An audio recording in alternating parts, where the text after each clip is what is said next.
Hey guys, before we start, thanks for the wonderful support from Starry Moon and Ultra Charge in their comments on my videos. I've worked very hard with the animation that I've been messing with, and I'm glad to see that people are liking it and supporting it.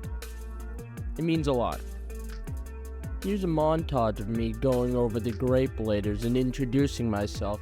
Obviously, I'm wearing a hat because I'm an autistic nerd who likes drawing all day and doesn't like showing his face. So yeah, this is kind of just me with muted audio, so I'm just talking over it. Don't mind the unmatched power of God to my left. My camera can't exactly take out that level of light. Anyways, I tried my damnedest, so let's just get into the Great Blades. Sorry, no camera today.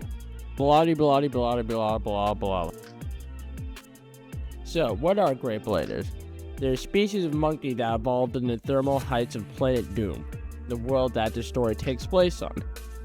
Through time, the feeding of minerals and exposure to the hostile elements have created a hard basalt-like shell that often juts from their arms.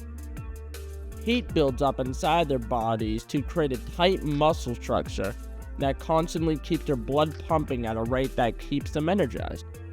This energy is usually expelled through the arms, where they could generate enough force to rival that of a deck gun, a 16-inch deck gun. That's a lot of force, but on a gravity-heavy planet, every bit of strength you can get counts. This is an in-color design of their blades, and themselves. They usually are forged by their children to instill their faith in the battlefield. That's right, every layer of the blade is forged by a generation of their family. The main challenge is animating and figuring the shades of gray that I'm going to use for them. Next video will go further into detail, but here's a sketch of an Oathsworn, or elite, Great Blader. Larger, sharper, and more aged in appearance. These are the Great Bladers that have the honor of guarding the Titan Gate at the top of the thermal height. Notice anything peculiar? They don't hold blades, rather a molten shield and a weapon called a Doom Rail, which works as a scorched whip when thrown correctly. Unlike their counterparts, their hearts are shelled in diamond, making each heartbeat generate so much pressure it literally scorches them and turns their shell into the heated elements. This force is expressed with so much strength they can rip the air around them, effectively making their bare hands a dangerous blade in their own right. Nothing to trifle with. Here's a little sneak peek of their enemies, the Clay Motor, which will fight them in the next video that I'm working on. I'm planning to make a whole fight scene. And lastly, the Mountain King, which will be introduced in the video too. Stay tuned. Lastly, Dante, the burning leader of the Great Blades, one of the key characters to the animation series.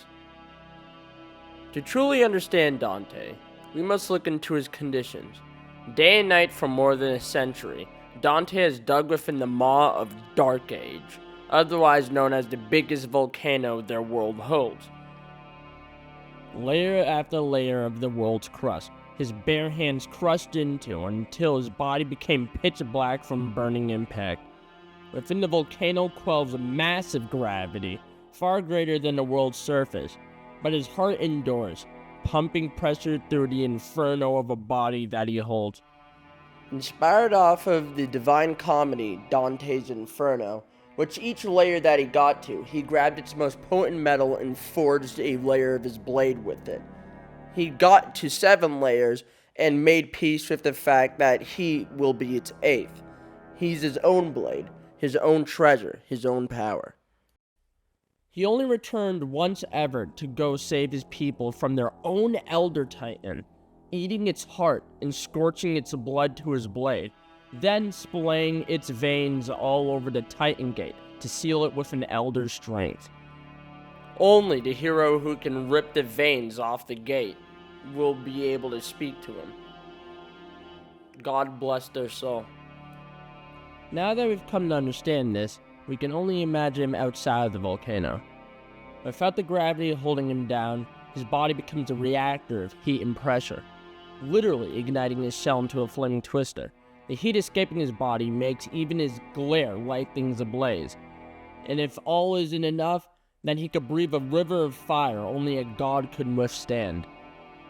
Although with all of his fury, his anger can make him go supercritical, making him a danger to his own kind. And so the sacrifice of strength is ever having a family, a friend who can understand. Dante rests deep within the world's crust, damned to be a king with no court, a Goliath with no David. Divine comedy indeed. Thanks for watching till the end. Make sure to subscribe. I'm loving making this series, and I'm making a whole entire other animation right now as you speak, as you watch this. I can't wait to see how people start to love these videos more. Can't wait to see what kind of community I can grow. But thanks for the support anyways again. It means a lot. Make sure to subscribe, like, comment, whatever y'all do over there. Until then, onward, says the Baron.